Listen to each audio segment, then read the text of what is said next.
Well, some of you saw this cover slide first, before mindfulness, and this is the intention of this series. Why choosing this series is because of the Festival of the Holy Name and preparing ourselves in different ways for becoming absorbed in chanting. Of course, the 64 round day, but kirtan also, because this is going to end in a nice kirtan. Presumably that's how it's going to end up. Mindfulness. What does mindfulness mean to you? Mindfulness means? So, you have to be mindful of the things that will happen. Should be Mindful of aware of things, maybe. Okay, awareness. Awareness. Being conscious. That's useful. Mindful of Krishna Bhakti. Well, that's an application. Like, this is now, what does mindfulness mean? Considerate. Being considerate. Considerate. Considerate. I got it. Considerate. So you must be a very mindful person.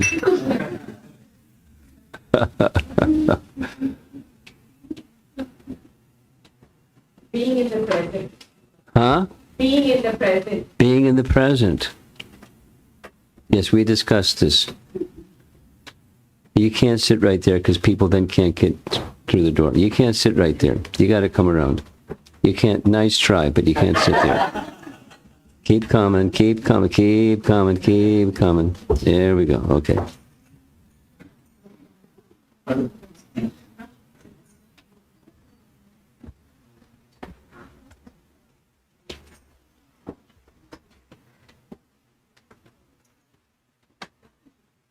Hare Krishna.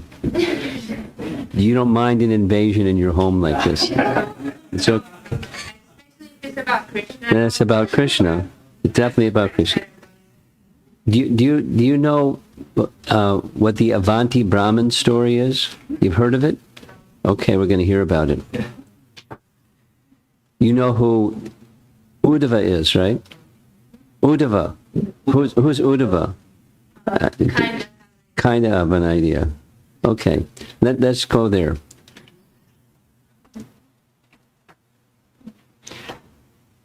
Krishna has what's the name of Krishna's father? Starts with a V. Vasudeva, very good. Oh, got you nervous here. Vasudeva's son was Vasudeva. That's one of the names of Krishna, Vasudeva Krishna. Vasudeva is Krishna. And then Balaram was his brother. He's in the category of Sankarshan, Vasudeva Sankarshan. Who are the other two? Starts with a P. Pradyumna starts with an A. No, I wanted him to answer. So, Vasudeva Sankarshan, that's Krishna Balaram. Pradyumna, that was Krishna's son, right? Yeah? Rukmini and Krishna had a son. The first son was Pradyumna. He's a member of the Chaturvyuha. This is just education. And then the son of Pradyumna was Aniruddha. So those are the four members of the Chaturvyuha, the four expansions of the original personality Godhead, Swayam Bhagavan Krishna. Because Swayam Bhagavan Krishna, he just stays in Vrindavan. But the other Krishna, he goes all over the place. So, Krishna had a father. His father's name was Vasudeva. And Vasudeva had sisters and brothers. It's a big family. And one of the sisters of Vasudeva was, yeah, very good. And so then because Arjuna was the son of Kunti, that meant Arjuna and Krishna were cousins, right? You have some cousins, right? So Krishna and Arjuna were cousins. But Vasudeva had also some brothers. And one of those brothers was named Deva Bhaga, one of his brothers. And his brother, Deva Bhaga, had a son whose name was Uddhava. So Krishna and Uddhava were cousins. Like Krishna and Arjuna were cousins. And we know Arjuna is very special, right? He got to hear the whole of Bhagavad Gita. So, because, and Krishna says in Bhagavad Gita, why he's saying all of this to Arjuna, because for two reasons: you're my bhakta, my devotee, and my dear friend, Sakha. That's a different name for friendship, but that's a very close friend. Arjuna and Krishna were friends, cousins, and Arjuna was his devotee. Even more intimate with Krishna was Uddhava. They're cousins, but he was constant companion with Krishna from the time Krishna left Vrindavan to go to Mathura, and then from Mathura to Dwarka. They were constant companions.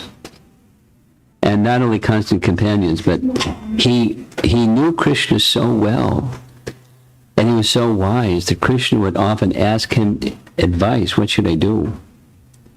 And Uddhava would say this and that, and therefore the path should be such and such. And that's what Krishna would do. He was very special, Uddhava. He knew Krishna's inside and outside. And because of that, when it was time for Krishna to depart, Krishna didn't say anything, but he knew it. He just, in his heart, he knew Krishna's going to leave. He couldn't bear that. He was so close with Krishna. He's a pure devotee and an eternal associate, and Krishna's going to depart. Listen to the ringback. So what did he do?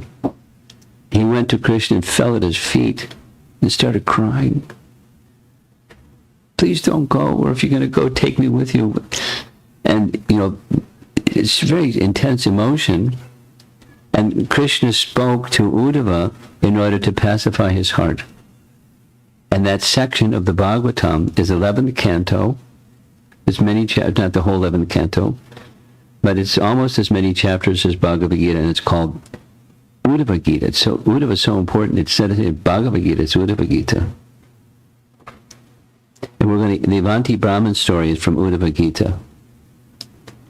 And in Uddhava Gita, this section of Uddhava Gita, Krishna is explaining from the previous chapter and the chapter that we're going to be discussing, what's the root cause of suffering. Now, not the exactly root cause of suffering. Where does suffering take place? I think that's a better way to ask it. It's the mind. The mind. So that's the lesson for tonight. And it's related to the lesson from, not yesterday, it was all about Lord Shiva, but the night before, this mindfulness lesson, where there is a spontaneous platform where negative emotions don't touch the person who's on the spontaneous platform, and there's no attraction that can distract the mind. Do you chant japa every day? You chant sometimes. Not every day? Oh, come on. Maybe after this weekend you'll start. Yeah? You're looking at Dad. What's Dad going to say? Well, hopefully, let's see what happens. You'll get inspired.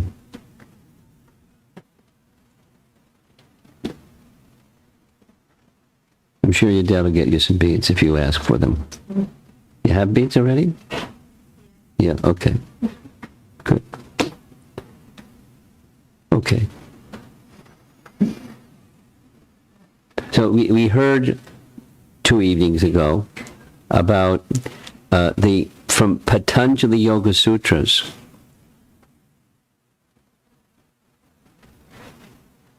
Your brother and sister? No, no. Your brother and sister, okay. So I'm not going to pick on you. Do you know who Patanjali is? You know who Patanjali is? Patanjali. Patanjali. Never heard of the guy, huh? Patanjali Muni. Like, is it like the Indian, like? Yeah. Oh, yeah, yeah. Okay. He's definitely Indian. Okay. He took something that was very, very ancient, the ancient practice of yoga, and put it in sutras. What's a sutra? Sutra means a little, it's like your code for your Wi-Fi. That's what a sutra is. It's a very simple way to, everyone knows what that is. It's something that not everybody knows, and you just, so you can get on your Wi-Fi, and everybody can get on your Wi-Fi, because it's in this little code. So, sutra is a very packed, tight statement of truth. And there are truths about the yoga system that are put in codes or sutras by Patanjali. And we discussed them 2 evenings ago. And it's connected to mindfulness. And there's distractions from mindfulness. And so how to overcome distractions so you can actually be, that's why I started with asking what was mindful mean. Being aware, being conscious, staying on track, be present. All those nice things that we hear all the time about mindfulness. But there's a kind of mindfulness that's not just worldly, but you use the worldly, and if the object of mindfulness is transcendence, then your mind becomes fixed in transcendence. We're going to hear about it this weekend. I think you're going to want to chant every day. I hope.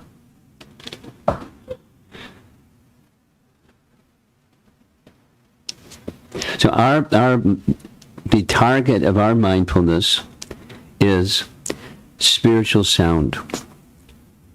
Spiritual sound has a nice Sanskrit phrase. Shabda is sound, just like that's a sound. So you press air together using your hands and it makes a sound. And apaurushaya shabda, so there's purusha, there's just speaking gobbledygook or anything.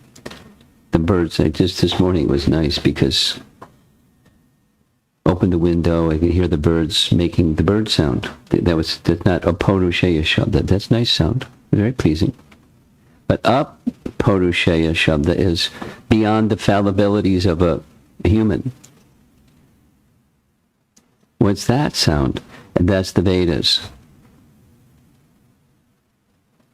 Shabda, apaurushaya shabda, or the sound of Krishna's name, because the sound of Krishna's name is not of this world. It's really nice. It's in this world. We can hear it. We can use our tongue and our ear and things, but it's not of this world. And by hearing that which is not of this world, one's consciousness and awareness and mindfulness gets moved to another place. At least that's the possibility when mindfulness is happening. There can be distraction and then it's not happening. There's benefit.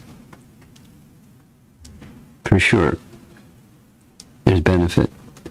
But being present, mindful, being present with Krishna is not going to be one's experience without mindfulness. So we're aiming over this coming weekend to move closer to mindfulness of transcendence, mindfulness of Krishna. So the last session was about Patanjali and his teachings on how to get there. And it's the yoga system. But the topmost yoga system, that is according to Bhagavad Gita, and Patanjali doesn't disagree with Bhagavad Gita, the topmost yoga system is Bhakti. And Bhakti has two parts, what the mind does and what the body does. It's very simple. Madgaten antaratmana. Antar atmana, the atma within. Antar madgaten, when your mind is absorbed in Krishna. That's one part of the topmost yoga. And bhajate yomam. You with your senses, a nice definition of bhakti. It's Narada Pancharatra definition of bhakti. Rishikena Rishikesha Sevanam. You use your senses to serve the master of the senses. That's something the body does. And your senses. You use your tongue, you use your ear, you use your senses in service of the master of the senses. So it's those two, what the mind does and what the body does. And you direct both of those to Krishna. That's the topmost yoga. So Patanjali ends up there also. He just, acknowledges some people aren't ready to just go straight there. So they have other things that they do. Asanas and pranayama and other things. Yoga. But, the goal is to get there. The goal of all that is to get there. Madgatena antaratmana shadhavan bhajate yomam samyukta uttama mataha. The topmost form of yoga is bhakti. With just these two things. What the mind does, small consideration, and what the body does. So we discussed Patanjali and his approach to mindfulness, and now we're going to go to the Srimad Bhagavatam. Now, Srimad Bhagavatam is a big literature, so we're just going to speak about one passage from Uddhava Gita. Now you know who Uddhava is. I put you on the hot seat, now you know. Uddhava was Krishna's cousin, and he received direct teachings, very elevated teachings. They're not different than Bhagavad Gita's teachings. They're just, it's 201 instead of 101. It's elevated. So in Uddhava, this section that we're going to be discussing, Uddhava is feeling miserable, and because Krishna is going to leave. So Krishna starts, among other things, Krishna is going to explain that the source of misery or suffering is within the mind. And to help him understand that suffering takes place in the mind, he makes it really easy. He tells him a story.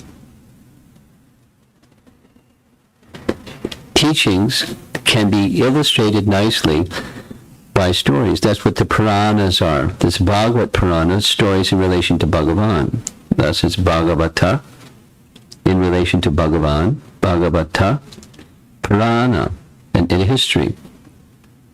So he tells the history of the Avanti Brahman. That's what we're going to do. All that's just a background to get us all focused on what we're doing together this evening. And here's a nice little illustration.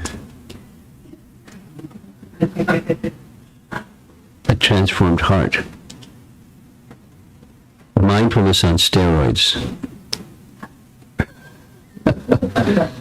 By finding real shelter. So the mind can become pacified instead of distressed if it has shelter.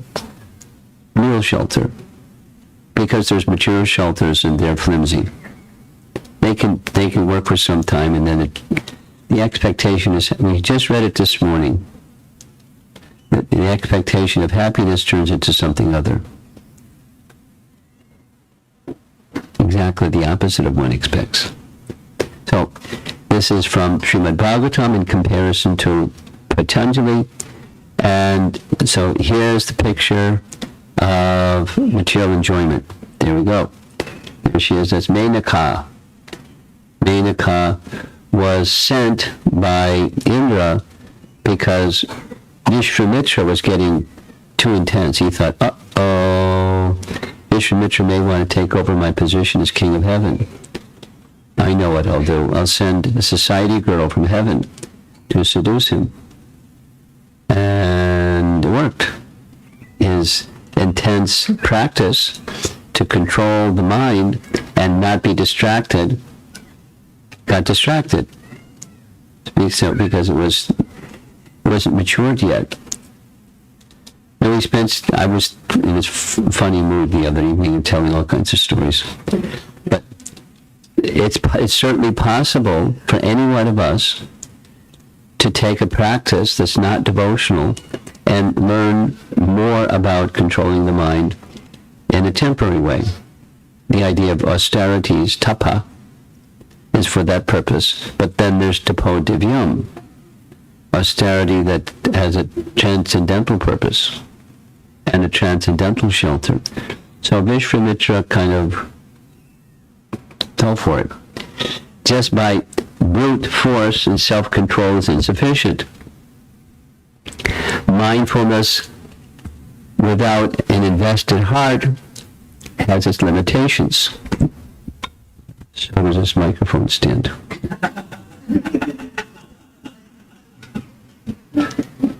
So the idea is finding real shelter. That's the reason showing this nice picture. And the failure of Vishwamitra Muni was really an elevated person. I mean, he was able to create a second planetary system. Did you know that?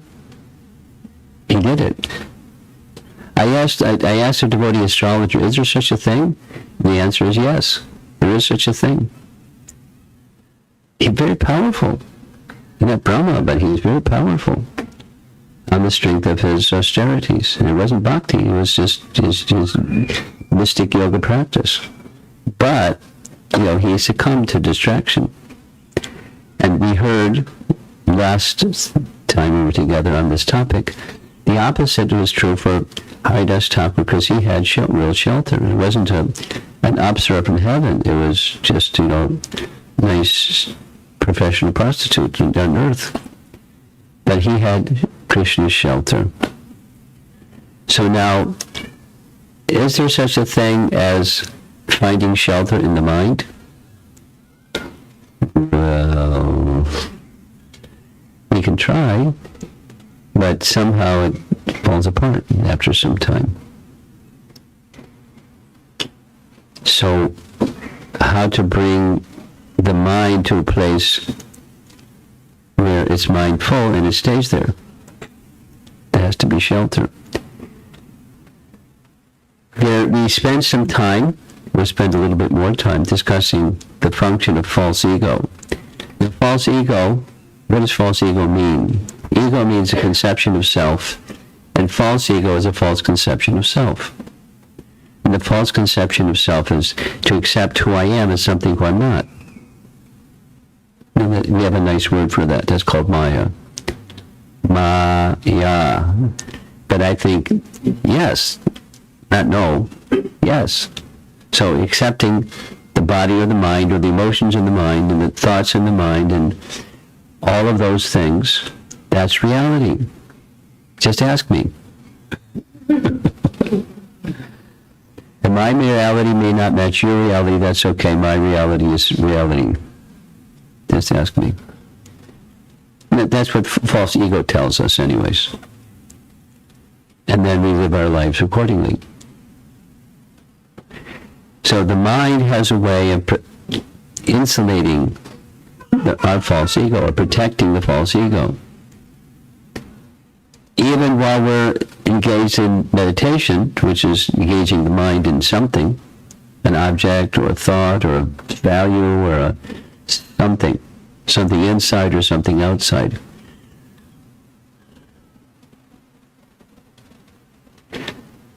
Let's do that for just a moment. Meditation on something outside. There are different ways that people engage in meditation these days. One of them is meditation on a candle. Are you familiar with that? You nodded your head right away. You did it. You heard. Okay. And the idea is to get, where there's no wind and the candle is, the flame is steady, and the goal is that the mind becomes steady. Or another meditation. We're going to speak about it over the weekend, Friday evening, tomorrow evening. Mandala. You know what a mandala is? Mandala. A geometric pattern that's symmetrical, and it depicts something. Or at least it depicts symmetry. Mandala. Yes, you've seen. You have an idea at least, okay. Mandala. So some types of meditation is to meditate on a mandala. Would you like to know? Even if you won't like to know, I'll tell you anyways. When Lord Brahma, before he began creating the universe, he chanted mantra. He chanted the same mantra that we chant when we receive Gayatri mantras.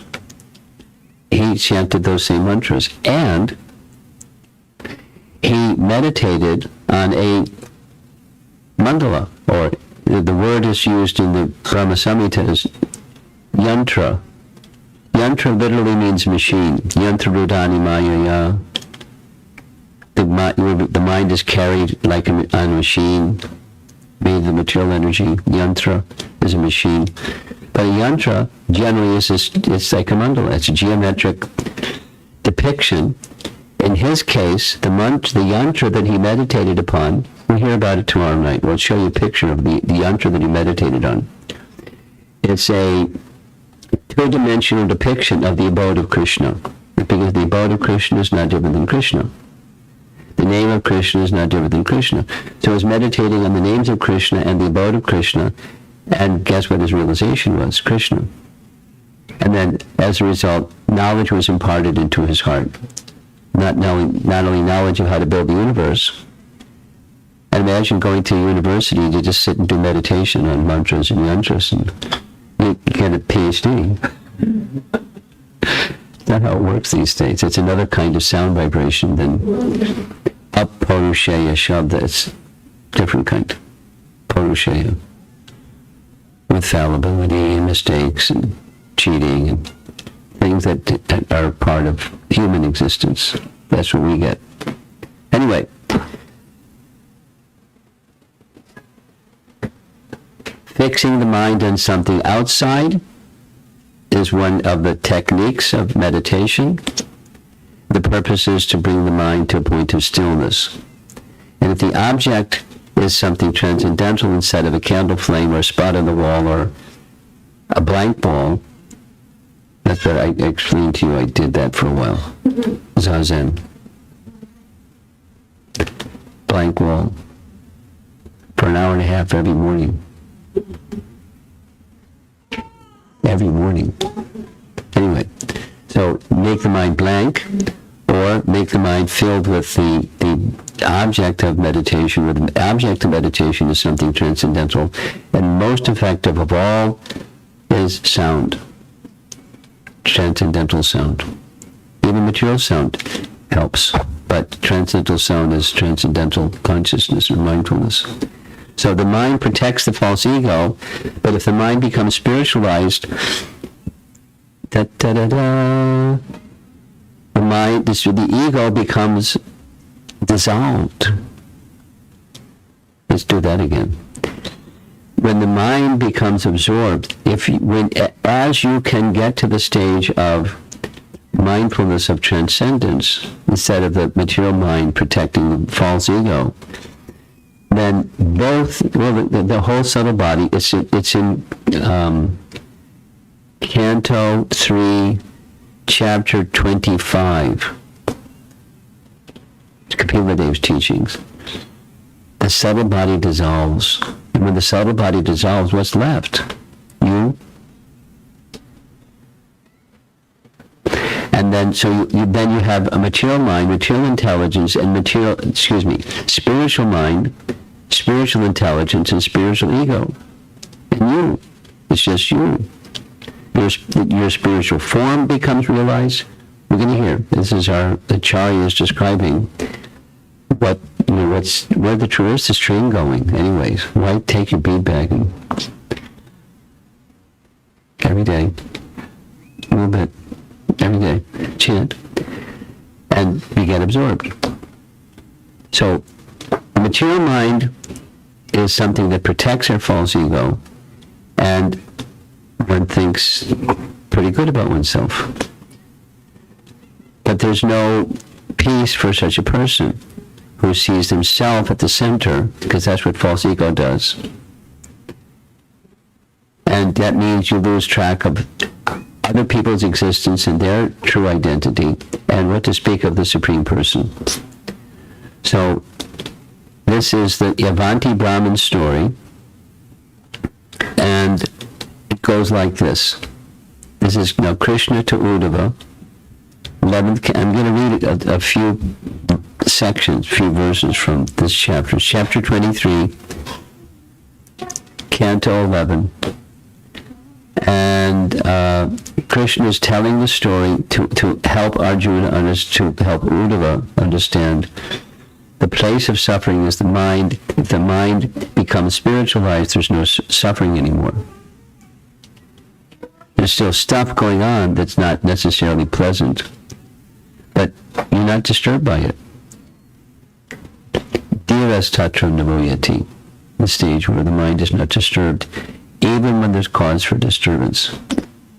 So, Krishna describes there's once a Brahmana that lived in the country of Avanti. So it's the Avanti Brahmana. That was the place where he lived. And although he was a Brahmana, he was engaged in business. And he had training as a young boy and a young man, and then became married and had some children. And he was so absorbed in his business and his wealth and all of those activities that he just didn't have time, nor did he even give proper care to his family members. And they started to feel resentful and neglected, and it wasn't a happy home life. But he was aloof because he was very busy with his money. That's what this Scrooge picture is showing in the middle there. And he was proud of his success. That was his contentment. Pretty flimsy.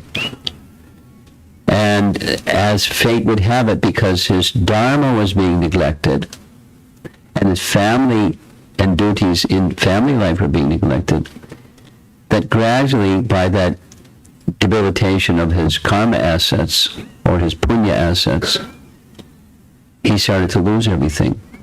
And there's this and that and the other and the other and the other. There's always something, and there was something and something, and all of his wealth eventually was gone. So then he turned to his family, and his family said, "Get out of here.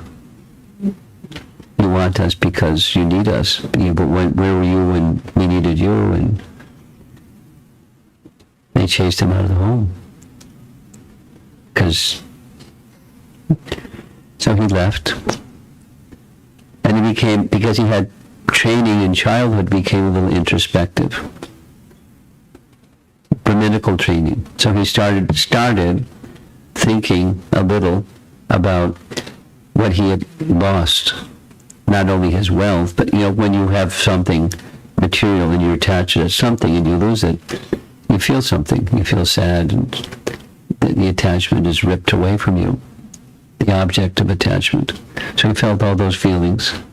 And then he was, because of circumstance, he had good training, and he began reflecting on the circumstance he found himself in. So he decided, let me address myself to my situation by becoming a mendicant Brahmin.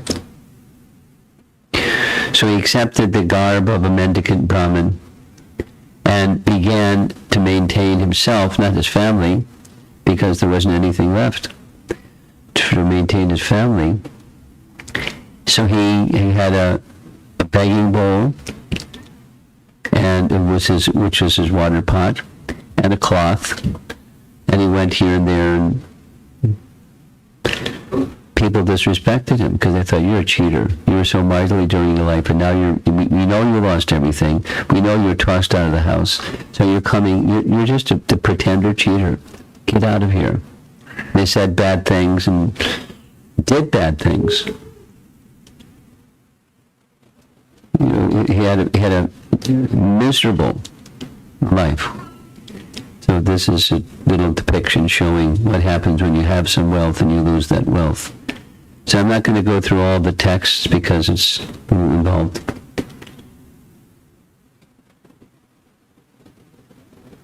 I've simply tormented myself uselessly. There we go. Struggling so hard for money. And now it's gone. Greed destroys when fame and praiseworthy qualities. So it's a list of what happens when you become too much materially absorbed. There's anxiety, etc., etc., etc., etc. And then subjecting oneself to bad behaviors and bad consequences of those bad behaviors. Wealth is debilitating. It doesn't have to be, but it's really easy for wealth, material wealth, to be debilitating. So you can read, if you want to read what's on the screen, it gives some little depiction of the consequence of being overly attached. So he had something of a meltdown. But somehow there was something inside of him that felt some contentment along with the meltdown. And he was grateful to the upbringing that he had, and he became a little bit determined, let me go back on the path that I received, the training that I received in childhood. Somehow, Krishna's mercy, this debilitating attachment for wealth is now taken from me, and now I'm forced by circumstance to be detached. That's actually my self-interest. Let me find satisfaction within myself. His political training started to awaken. It wasn't easy because he had been a wealthy man and, reputation and position and apparent respect. So when he tried to transform his life, he got mistreated. When he would come at the end of the day with whatever he could receive from his begging, some children would come and take his begging bowl and turn it upside down and laugh and sneer and just say bad things. Sometimes they would urinate in his begging bowl. Sometimes everything, just say bad things, do bad things. He was, as he had mistreated others, he was now being mistreated. And he understood this is the consequence of my previous life. But then when they said some very harsh things, including his family, then that was very hurtful. Now, something that Krishna says at the beginning of this chapter is the harsh words of those who are dear to you. Krishna says to Uddhava, sharp arrows which pierce one's chest and reach the heart do not cause as much suffering as the arrows of harsh, insulting words that become lodged within the heart when spoken by uncivilized persons. Okay, so we're going to have 2 sessions where it's a little interactive instead of just sitting there and wondering when is he going to stop.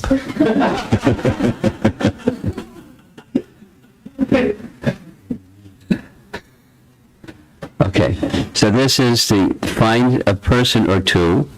It says pairs, but we got a lot of, we're packed up tight. So someone that's, you can have communication with, proximate to you. And here's the, has it ever happened to you when good fortune turned into misfortune and you were misunderstood and not nicely treated by others in that position of not being properly understood? Has that ever happened to you?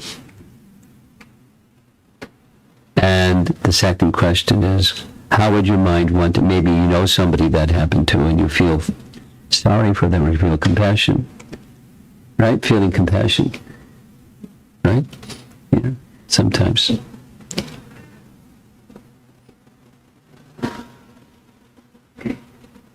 Or just imagine it happened to you, what would you do?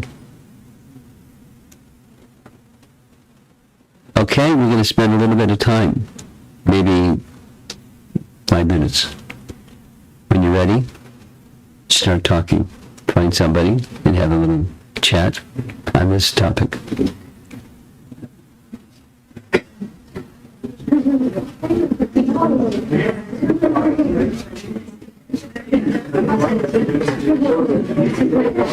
Talk to Dad. You want to go and show your friends, you can do that too.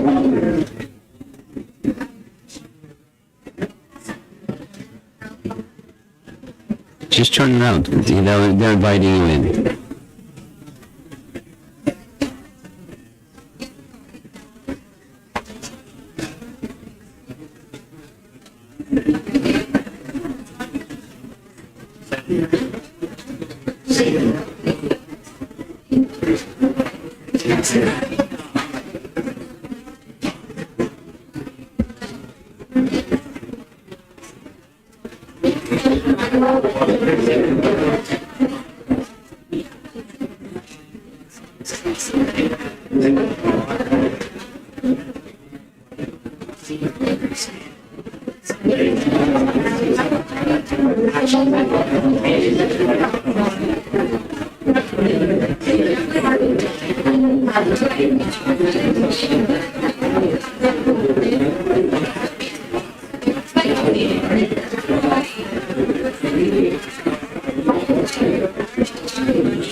Here comes another friend.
Hare Krishna, Hare Krishna, Krishna Krishna, Hare Hare,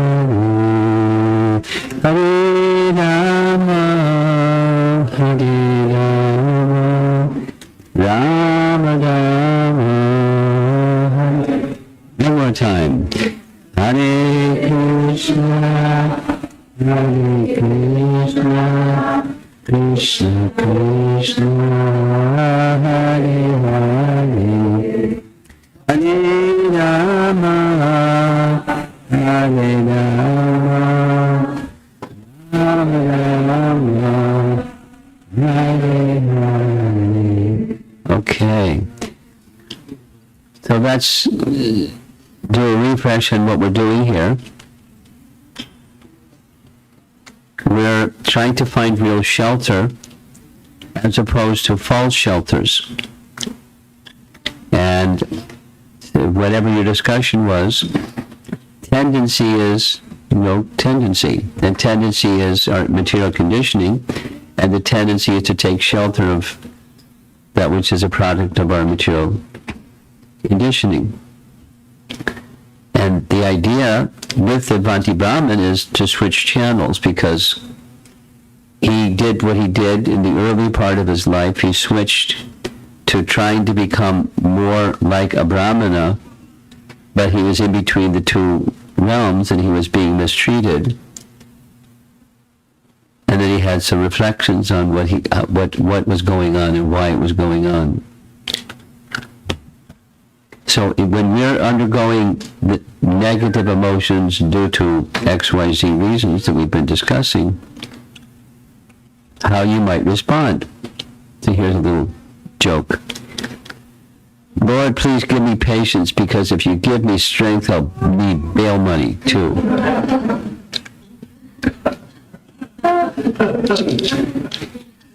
And And that's not our text, that's, somebody's text. We borrowed from that. Often, not always, there's this fault-finding or blaming thing. It's one of the toxic ways of responding to a negative experience, and the negative emotion connected to the negative experience is blaming. It's not advisable. It's ill-advised. My peaceful place is where my enemies burn. It's their fault. It's over there. It's not over here. It's over there. But then he didn't do that. It is the mind alone that causes happiness and distress and perpetuates the rotation of material life, right? Bondage due to the mind's orientation. And according to the mind's orientation, that's where you go. Isn't it? Yam yam vapi smaran bhavam chatat ante kalevaram ante. At the end of life, whatever the mind is fixed on, that state you will attain. And the next moment and the next moment is also this moment's mindfulness determines the next moment. No, it's not only the mind, there's guna and karma, but the mind is an instrument that carries us. Say it this way. When the body is finished, the subtle body, the gross body is finished, the subtle body isn't finished. It's the subtle body and the configuration of the subtle body that carries the soul into the next situation. What's a ghost?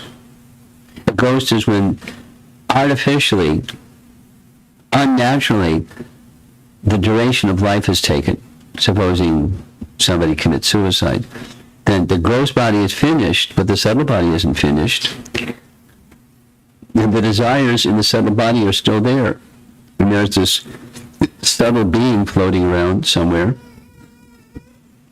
And they want to enjoy, they want a body through which they can enjoy. And so they're very dangerous because they want to possess another body and take over and enjoy through that body. So they can be pretty dangerous people without a gross body. So the gross body, it's a teaching. I'm going to read it shortly from Krishna to Uddhava, where Avanti Brahman is reflecting on my physical condition is due to my mental condition. The body is created, the subtle creates the gross, not the other way around. And the most subtle is the soul. So if the soul is desiring separate enjoyment, that's the mind. We are awarded a material mind, and the material mind then generates a body. Lifetime after lifetime, situation after situation. So it's, as it says here, the mind alone causes and perpetuates the rotation of material life. We're held hostage by our own minds. Our attachments can make us do crazy things because we're attached.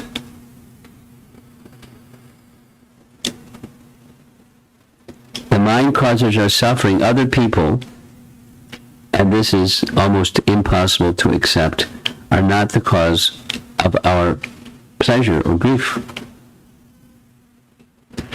Blaming is the causes over there, or the gratitude is the causes over there. But it's a transcendentalist is able to experience happiness within, and therefore they're always happy regardless of what's going on outside. It's pleasure or pain, or good fortune, ill fortune.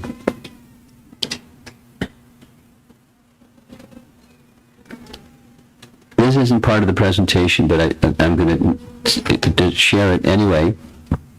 There's a... do any of you know the Chinese farmer story? Some of you know because I've said it many times. Here's the Chinese farmer story. Once upon a time, there was a Chinese farmer. And the Chinese farmer had a horse. And the people in his community, who were also farmers, they said to the farmer, "Oh, how fortunate you have a horse, because you have a horse, you can plow your field much easier than all the rest of us who have to plow our field without a horse. And the Chinese farmer was a Taoist. So he said, good fortune, ill fortune, who can say? Que sera, sera, whatever will be, will be. Taoist. After some time, the horse ran away. And the villagers came to the farmer and said, oh, what misfortune, your horse ran away. Now you have to plow your fields like the rest of us. And he said, good fortune, ill fortune, who can say? It's temporary, right? It looks like, but who can say? After some time, the horse came back. And not only the horse came back, but the horse came back with a number of other wild horses. So the villagers came to the farmer and said, oh, what good fortune. Now you have many horses and you can plow your fields much easier than the rest of us. And he said, who can say? And sure enough, after some time, because time is like a kaleidoscope, the picture changes. And after some time, his son, who was trying to train the horse, one of the wild horses, how to plow the field, fell off the horse and he broke his leg. So the villagers came to the farmer and said, oh, what misfortune, your son broke his leg. Falling off the horse, trying to tame the horse so he could plow your field. And the farmer, right on cue, said, good fortune, ill fortune, who can say? And sure enough, some time passed, and the Chinese government went to war. And they had a conscription act where all able-bodied men between this age and that age had to join the army. So the recruiters went around from village to village, and when they came to this farmer's home, his son was unfit to go to war because he had a broken leg. So the villagers came to the farmer and said, oh, what good fortune. Although your son has a broken leg, he didn't have to go to war like everybody else. All our sons are gone. And he said, good fortune, ill fortune, who can say? And that's the end of the story. But life goes on where rather than looking at externals and seeing happiness or distress, there's another place. Now, this man was a Taoist, so that was his shelter. But that's not a permanent shelter either. So if there's a permanent shelter, then that's where the Avanti Brahman story is meant to take us. Is we tend to believe that what we think and feel is true, but it's not. This is the subjective reality. So one of my favorite sections is not covered in this presentation, so I'm going to read it. So for those of you that like to follow along, or you can look it up later, it's Canto 11, Chapter 23, starting with text 15. 11, 14, 11, 14, 15. Wait a minute, that's not it. That's not it. That's not it. What happened? Oh, there it is. There it is. Chapter 24. Okay. Text 49. 11, 23, 49.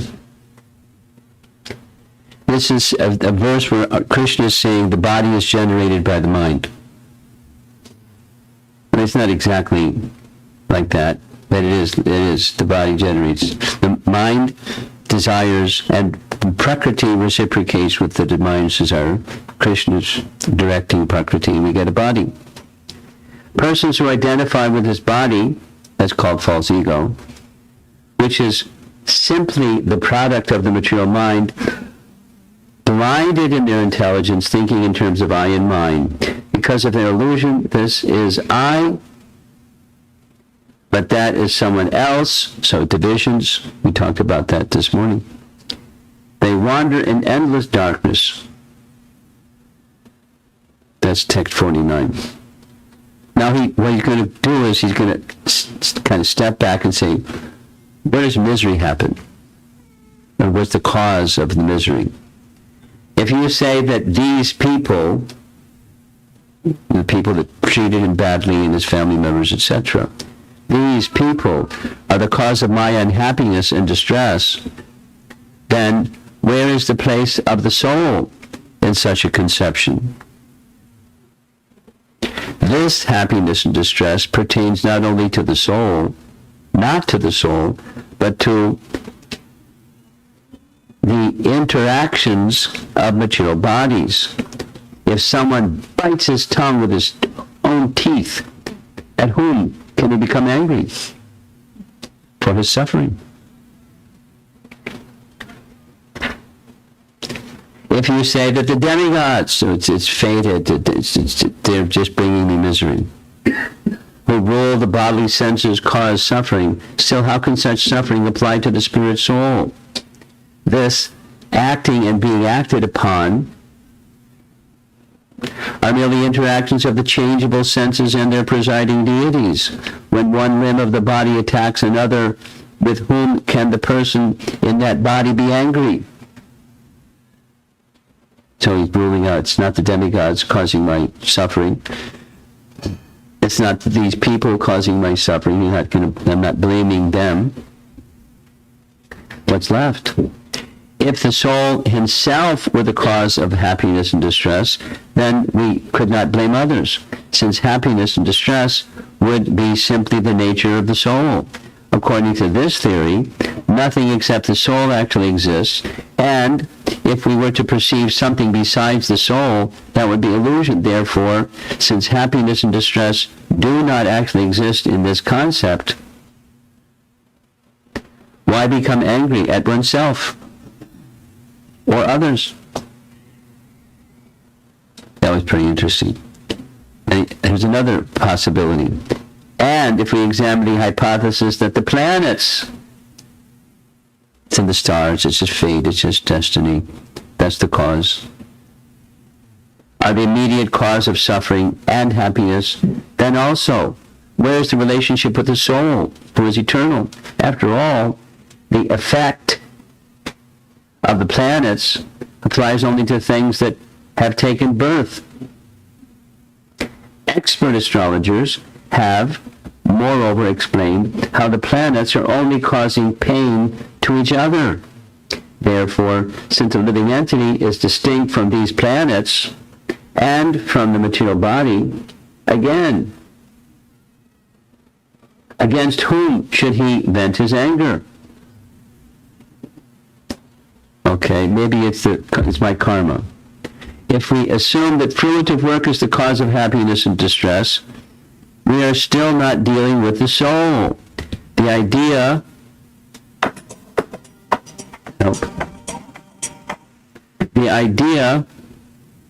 of material work arises when there is a spiritual actor who is conscious and a material body that undergoes the transformations of happiness and distress. I mean, all these have purports. You can read it later. As a reaction to such work, since the body has no life, it cannot be the actual recipient of happiness and distress, nor can the soul, who is ultimately completely spiritual and aloof from the material body, since karma thus has no ultimate basis in either the body or the soul, at whom can one become angry? The menu keeps going. Maybe it's time. The wheel of time is moving, and that's the cause of my happiness and distress. Anyway, he goes through that one and throws that in the garbage can. The false ego gives shape to illusory material existence and thus experiences material happiness and distress. The spirit soul, however, is transcendental to material nature. He can never actually be affected by material happiness and distress in any place, under any circumstances, or by the agency of any person. A person who understands this has nothing whatsoever to fear from the material creation. That's the mind. That's his conclusion. That was a starting point. That's the ending point. Now, what to do? This is the punchline. of the whole Avanti Brahman story, and it's a very special verse. He found a place within himself where his happiness could not be disturbed by anything external. That means he had spiritual shelter. That's what we're striving for when we're engaged in mantra meditation, mindfulness. Shelter. Well, here are acharyas describing this in their own lucid way, and experiencing it and trying to share the same experience with us. At least giving us the direction and encouragement to do that. He found shelter other than his own mind to achieve peace. So the verse is this one. Here's his shelter. Etang sa astaya paratmanishtam. Those of you that know the verse, you can say it with me. Etam sa astaya paratmanishtam adhyasitam purvatamayar mahadlihi aham tarishyami dharantaparam tamo mukundam rimishevayaiva. I shall cross over the insurmountable ocean of darkness, parentheses, hostage to the mind, by being firmly fixed in humble, loving service to the Supreme Soul. Many great persons before me have done this and strongly encourage it. We're going to hear lots of strong encouragement from great souls, our acharyas, teaching us the very, very, very, that's three varies, best shelter is the holy name. So can we find shelter in the mind? Not really. So what's the option? Let the mind take shelter in a real shelter. That's the recommendation of the whole Avanti Brahman story, the time we've been spending together, and hopefully for our weekend together with the Festival of the Holy Name. We cannot move any other person to line up with our desires. We cannot send all those people we hate or disagree with to a distant lands. We cannot protect ourselves from separation from the people we love. And even if we could do all these things, the mind, by its nature, would still not be satisfied. It's okay. So now comes a little breakout session again. And this says 15 minutes, but I don't know if we're going to do 15 minutes. So, you see the three? You can read them. I don't have to read them for you. Those of you that are way back, can you see the screen? Not really. Yes, you can see. You can see on your laptop, okay. How about the rest of you back there? Can you see? Should I read it?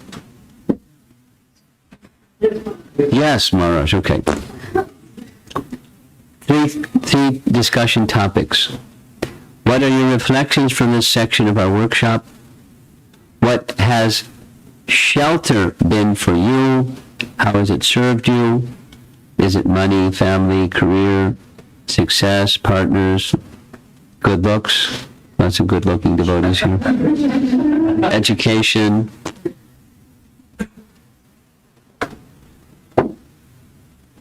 One place I was revisiting, one young boy is really good at math.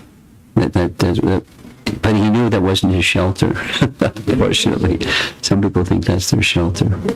Competing in school and getting some recognition. That's their shelter. And then they don't do well and it's like crash.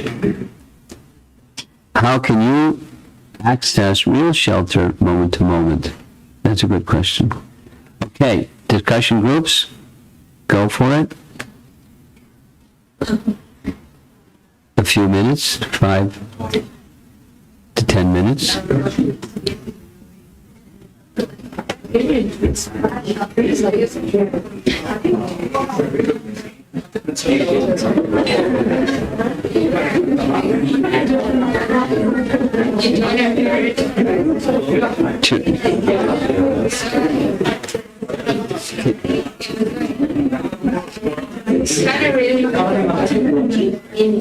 Yeah,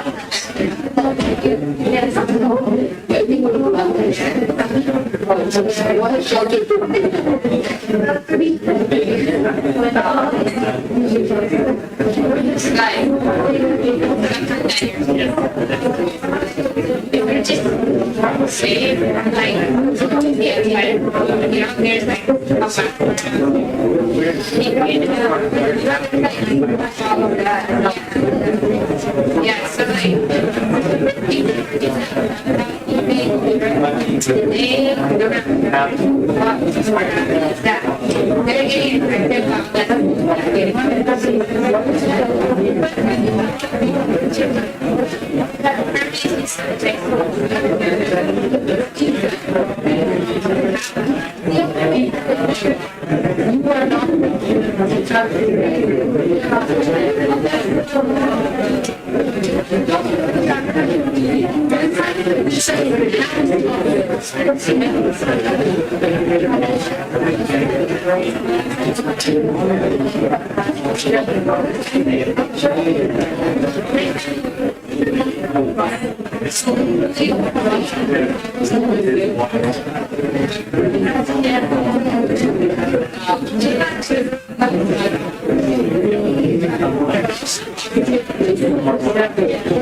Hare Krishna, Krishna Krishna, Hare Hare, Hare Rama, Hare Rama, Rama Rama, Hare Hare Krishna, Krishna Krishna, Hare Hare, Hare Rama, Hare Rama, Rama Rama, Hare. So this was a nice discussion about false shelters, real shelters, and the consequence of having a real shelter is you become fixed, dhira, not disturbed even when there's cause for disturbance. It may take a while to get there, but that's the path. What's a real, permanent, substantial, powerful, full of strength and all of those nice things, shelter, Krishna. And how can we access Krishna? He makes it really easy. Super easy. So easy that we kind of take it for granted. But Krishna is giving himself and his shelter through the holy name. So we're going to end with chanting. Here's a nice slide.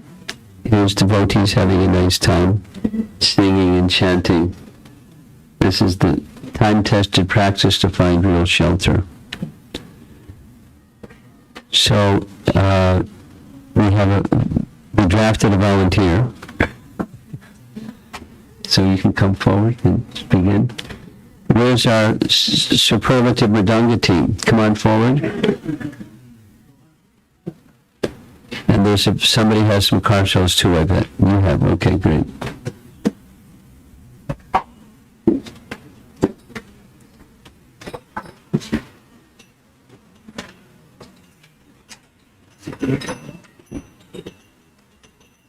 This is our devotional recreation. That's absorption in real shelter.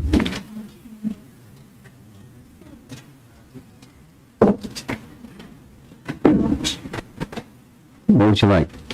A microphone? Oh, yeah.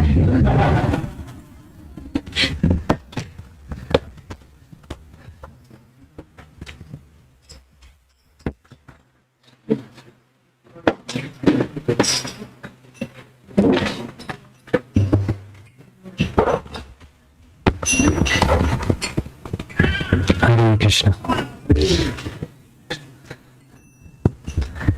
So just wanted to say before we start that this nectar will continue throughout the weekend with the wonderful retreat that's happening starting tomorrow evening. So I think most of you have signed up, but if you haven't, then this will be continuous for 4 days. What we're experiencing for just 1 hour is hearing Maharaj's talks and listening to so many wonderful discussions that will continue over the weekend for the July 4th weekend. So.